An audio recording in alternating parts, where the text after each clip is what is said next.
വിദേശത്ത് സ്വത്തുക്കളുണ്ടെന്ന രാഹുൽ മാങ്കൂട്ടത്തിലിന്റെ ആരോപണങ്ങൾക്ക് മറുപടിയുമായി പി ജയരാജന്റെ മകൻ ജെയിൻ രാജ്. ആരോപണം വസ്തുതാവിരുദ്ധമാണ്. ബിസിനസ് ഉണ്ടെന്ന് തെളിയിച്ചാൽ എഴുതി നൽകാമെന്നും ജെയിൻ രാജ് ഫേസ്ബുക്ക് പോസ്റ്റിലൂടെ വിശദീകരിക്കുന്നു. സജോ ദേവസ്യ വിവരങ്ങൾ നൽകും കണ്ണൂരിൽ നിന്നും. സജോ, ഈ മനു തോമസിന്റെ ചില വെളിപ്പെടുത്തലുകളുടെ ചില ആരോപണങ്ങളുടെ ഒക്കെ പശ്ചാത്തലത്തിലായിരുന്നു രാഹുൽ മാങ്കൂട്ടത്തിലും ചില കാര്യങ്ങളൊക്കെ പറഞ്ഞത്. അതിനാണിപ്പോൾ ജെയിൻ രാജ് മറുപടി നൽകുന്നത്. മനു തോമസിനും കൂടി ബാധകമാകുന്ന മട്ടിലുള്ള ഒരു വിശദീകരണം എന്ന നിലയിലായിരിക്കും ഈ സമൂഹ മാധ്യമങ്ങളിലൂടെയുള്ള മറുപടി എന്ന് കരുതാം, അല്ലേ? വിജയകുമാർ, അങ്ങനെ തന്നെ വിലയിരുത്തണം. അതായത് മനു തോമസ് ആണ് ആദ്യം ഫേസ്ബുക്ക് കുറിപ്പിലൂടെയും അല്ലാതെ വെളിപ്പെടുത്തലായി പറഞ്ഞ ഘട്ടത്തിലും പി ജയരാജനും മകനുമെതിരെ ആരോപണം ഉന്നയിച്ചത്. അതിൽ പി ജയരാജന്റെ മകനെതിരെ വിദേശത്ത് ബിസിനസ് സംരംഭങ്ങൾ എന്ന പരാമർശം മനു തോമസിന്റെ ഭാഗത്തു നിന്ന് ഫേസ്ബുക്ക് കുറിപ്പിൽ അടക്കമുണ്ടായിരുന്നു. അതിന് പിന്നാലെയാണ് യൂത്ത് കോൺഗ്രസിന്റെ സംസ്ഥാന അധ്യക്ഷൻ രാഹുൽ മാങ്കൂട്ടത്തിലും സമാനമായ രീതിയിൽ വിമർശനങ്ങളും ആരോപണങ്ങളും ഉന്നയിച്ചത്.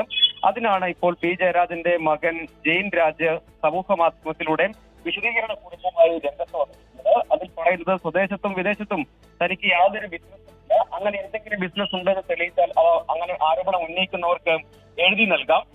രമ്യഹർമ്മം നിർമ്മിച്ചു എന്നാണ് രാഹുൽ മാങ്കൂട്ടത്തിൽ ആരോപണമായി ഉന്നയിച്ചത്. കൊട്ടാര സദൃശ്യമായ രമ്യഹർമ്മം നിർമ്മിച്ചു എന്നതാണ് ആരോപണം. അത് വസ്തുതാ വിരുദ്ധമാണ്. 13 വർഷമായി ദുബായിൽ ജോലി ചെയ്യുകയാണ്. 13 വർഷമായി പ്രവാസിയാണ്. തൊഴിൽ ചെയ്ത് സമ്പാദിച്ച തുക ഉപയോഗിച്ചാണ് ഒരു വീട് നിർമ്മിച്ചത്. ഒരു സാധാരണ വീടാണ്. അതൊരു രമ്യഹർമ്മയമല്ല.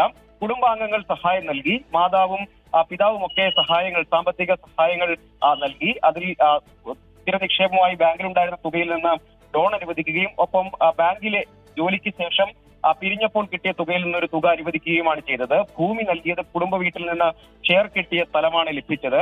ഒരു CPIM നേതാവിന്റെ മകൻ എന്ന നിലയ്ക്ക് തനിക്കെതിരെ നുണകൾ പടച്ചുവിടുകയാണ് എന്നുകൂടി പരാമർശിക്കുന്നുണ്ട്. ഒപ്പം വളരെ ശ്രദ്ധേയമായ കാര്യം, താൻ തന്റെ വീടിനെ കുറിച്ചാണ് ഇവിടെ വിവരിച്ചത്. കൊട്ടേഷൻ സംഘങ്ങളിൽപ്പെട്ട ആരുടെയും പിന്തുണ ഈ പോസ്റ്റിന് ആവശ്യമില്ല എന്നൊരു കൗതുകകരമായ പരാമർശം കൂടി ഇതിലുണ്ട്. അതായത് സ്വർണ്ണക്കടത്ത് കൊട്ടേഷൻ സംഘങ്ങളുമായൊക്കെ ജെയിൻ രാജിന് ബന്ധമുണ്ടെന്ന തരത്തിലുള്ള ആരോപണം, രാഷ്ട്രീയ ആരോപണമൊക്കെ സജീവമായിരുന്നു. മനു തോമസിന്റെ പരാമർശങ്ങളിലും സമാന വിമർശനം ഉൾപ്പെടുകയും ചെയ്തിരുന്നു. അതിന്മേൽ ജെയിൻ രാജ് വക്കീൽ നോട്ടീസ് മനു തോമസിന് അയക്കുന്ന സാഹചര്യവും ഒക്കെ വന്നിരുന്നു.